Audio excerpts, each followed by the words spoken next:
दादा नमस्कार. नमस्कार. काय नाव आपलं? अशोक भाऊ पाटील गावी, शाळा धारदे दिगर. काय झालं होतं? काय आपण जो मोर्चा आज तुम्ही प्रशासकीय इमारत कोल्हापूर फाटा या ठिकाणी आले, नेमके कशा संदर्भात आले आणि काय मुद्दा घेऊन आले? आमचं प्रशिक्षण होतं स्वयंपाकी मदतनीस शालेय पोषण आहार संबंधित. तर आमचं असं म्हणणं आहे की आमचे मानधन वाढले पाहिजे, कमीत कमी 10,000 पर्यंत गेले पाहिजे आमचं मानधन. तुम्हाला आता किती मानधन भेट? आता आम्हाला मानधन आहे 2,500. त्याच्यामुळे आमचं काय म्हणणं आहे, मानधन वाढले पाहिजे, कमीत कमी 10,000 पर्यंत पाहिजे. हो सर, काम जास्त आणि मानधन कमी आहे आम्हाला, त्याच्यामुळे परवडत नाही आणि आमची कोणीही दखल घेऊन नाही राहिले आमची. आम्ही इथं त्यांना मॅडमांना म्हटलो, म्हणे आमच्याकडे नाही, म्हणे ते साहेब आहे सांगते म्हणे, केंद्र सरकार राज्य सरकार.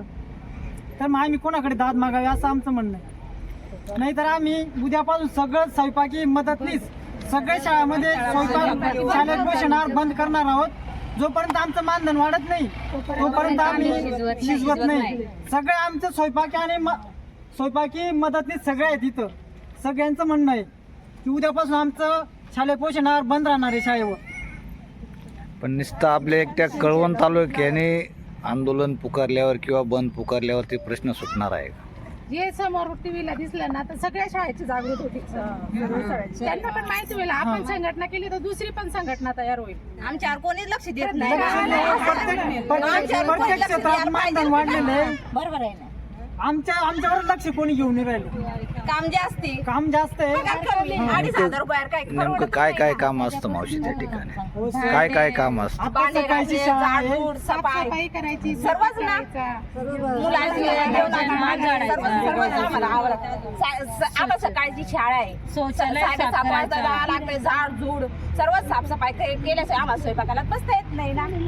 पुढे टाइम होईना का आपण तक्रार आमच्यावर. काय तक्रार आहे ती तुमच्या? तुम्ही लवकर घेता नाही, उठवता नाही.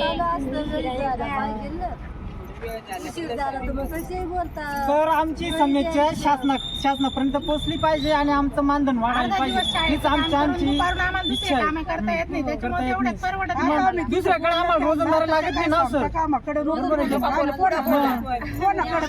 आम्हाला काहीच परवडत नाही. 100 रुपये रोज पडू ते बी पडत नाही. 75 रुपये रोज कामाला गेलं तर 300 रुपये रोज. आता धरून राखावं की सोडावं प्रश्न पडू राहिले. आता रोजगार एवढं वाढलं, 300 ते 400 रुपये रोज पडू राहिलं मजुरांना. महागाई एवढी झाली सर, काय सांगायचं आता.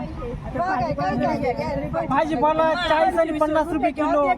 डबा पण भेटत नाही. हो, मी तर 70 ते 80 रुपये तांबाटे आणून आणि हे केलं माहिती का? भाजीपाला पण घ्यावा लागतो. भाजीपाला वाढलं तरी आम्हाला तो घ्यावं लागतं. कार द्यावा लागतं. भाजीपाल्याला पैसा कोण देतो? भाजीपाल्याला पैसा येतो पण तो वेळेवर येत नाही. 2-2 त्याला 5 महिने लागतात, 6 महिने लागतात. आधी सगळं आमचं खर्च भाजीपाला भरायचं. सगळं आम्हाला घ्यावं लागतं. गॅसचे किती आज महागायचे आहे. वेळेवर गॅस भेटत नाही. भाजीपाला आपण घ्यायला गेला खूप महाग भेटतो. त्याच्यामुळे आमची कळकळ शासनापर्यंत पोहोचली पाहिजे, हीच आमची अपेक्षा आहे की आमचं मानधन वाढलं पाहिजे, कमीत कमी 10,000 पर्यंत गेलं पाहिजे. वेळेवर मानधन भेटत नाही. 2 महिने 3 महिने होतात तेव्हा आम्हाला मानधन भेटतो. साधारण कमीत कमी किती महिन्यात मानधन भेटतं तुम्हाला? काही वेळेस 2 महिने होऊन जातात.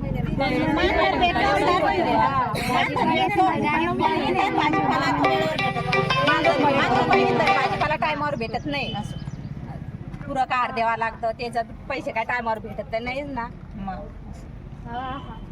आम्ही म्हणजे एवढ्या न्यास विषय मांडला, त्या मॅडम म्हणे आमच्याकडे नाही आहे, आम्ही फक्त तुम्हाला प्रशिक्षण शिकवण्यासाठी आलो म्हणे.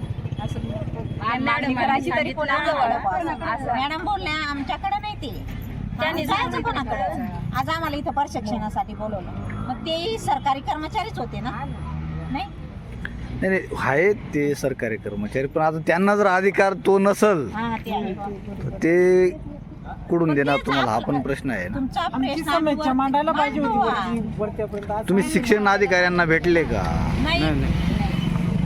आज आम्हाला प्रशिक्षणाला बोलवलं म्हणून सगळ्यांचा विषय झाला का आपला विषय कुठंतरी पुढे यावा, मांडावा असं. तुम्ही निवेदन वगैरे दिलं का काही? नाही आजपर्यंत तर नाही दिलं. मग त्या आम्हाला दिलं होतं. एक बाई होती ना, तिच्याकडे दिलं होतं पण